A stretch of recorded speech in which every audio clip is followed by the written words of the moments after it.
रहा बच्चों की जिंदगी बर्बाद, इस खबर में हम आपको बताएंगे कि कैसे करें बचाव। नमस्कार, आप देख रहे हैं टीवी 12 और मैं हूं आपके साथ ऋतु। पिछले कुछ वर्षों में आर्टिफिशियल इंटेलिजेंस यानी एआई ने हमारी पढ़ाई और रिसर्च के तरीकों को पूरी तरह से बदल कर रख दिया है। आज के स्कूल और कॉलेज के छात्र होमवर्क, प्रोजेक्ट और रिसर्च पेपर तैयार करने के लिए एआई चैटबॉट पर पूरी तरह निर्भर हो गए हैं।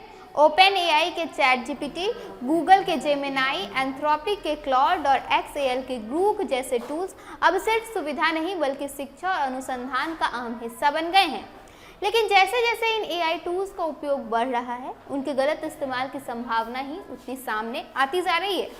हाल ही में एक नई रिसर्च में देखा गया कि अगर इन सिस्टम के प्रयोग पर नियंत्रण न रखा गया तो यह एकेडमिक फ्रॉड और गड़बड़ी का माध्यम भी बन सकते हैं। इस रिसर्च का नेतृत्व एंथ्रोपिक के शोधकर्ता अलेक्जेंडर एलेमी और कॉर्नेल यूनिवर्सिटी के भौतिक वैज्ञानिक पॉल गिन्सबर्ग ने किया। उल्लेखनीय है कि पॉल गिन्सबर्ग ARXIV प्लेटफॉर्म के संस्थापक भी हैं, जो ओपन एक्सपर्ट्स रिसर्च पेपर्स का विश्वसनीय केंद्र माना जाता है।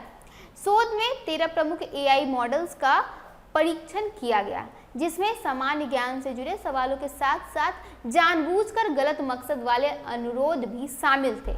कुछ एआई मॉडल इन अनैतिक अनुरोधों को अस्वीकार करने में सक्षम पाए गए, लेकिन कई मामलों में लगातार पूछने पर यह मॉडल भ्रामक या नकली रिसर्च तैयार करने के लिए तैयार हो गए।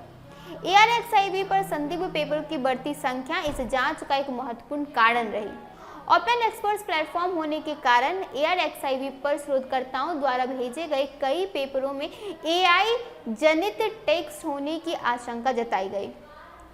यही वजह थी कि शोधकर्ताओं ने यह जांचना आवश्यक समझा कि क्या लोकप्रिय एआई मॉडल आसानी से गणमान्य वैज्ञानिक सामग्री तैयार कर सकते हैं। इस रिसर्च में यूजर्स इंटरनेट के 5 स्तर तक पहुंच चुके हैं। शुरुआत में सामान्य जिज्ञासा से जुड़े सवाल थे, लेकिन बाद में जानबूझकर ऐसे अनुरोध भी दिखे जो प्रतिद्वंदित वैज्ञानिकों को नुकसान पहुंचाना या फर्जी शोध पेपर जमा करने से जुड़ा हुआ था। तकनीकी रूप से एआई को इन अनैतिक अनुरोधों की अस्वीकार करना चाहिए था, लेकिन मॉडल्स की प्रतिक्रियाएं काफी भिन्न पाई गई। एंथ्रोपिक के क्लाउड मॉडल में इन गलत गलतियों में शामिल होने से सबसे अधिक परहेज दिखाया, जबकि ग्रुप और ओपन एआई के पुराने जीपीटी मॉडल बार बार पूछने पर फर्जी रिसर्च तैयार करने को तैयार हो गए थे। एक उदाहरण में जब ग्रुप 4 से काल्पनिक मशीन लर्निंग रिसर्च पेपर तैयार करने को कहा गया तो उसने शुरू में इनकार किया, लेकिन लगातार पूछने पर अंततः उसने नकली डाटा और बेंचमार्क सहित एक पूरा काल्पनिक शोध पत्र तैयार कर पेश कर दिया। वैज्ञानिक इस बात को लेकर चिंतित हैं कि भविष्य में एआई टूल्स के कारण कम गुणवत्ता वाले या पूरी तरह मनगढ़ंत रिसर्च पेपर तेजी से फैलने वाले हैं। इसका असर PR रिव्यू प्रक्रिया पर होगा और असली और भरोसेमंद शोध की पहचान करना कई हद तक मुश्किल हो जाएगा। यही नहीं, इससे शिक्षा और अनुसंधान की गुणवत्ता पर भी गंभीर खतरा मंडराने लगेगा।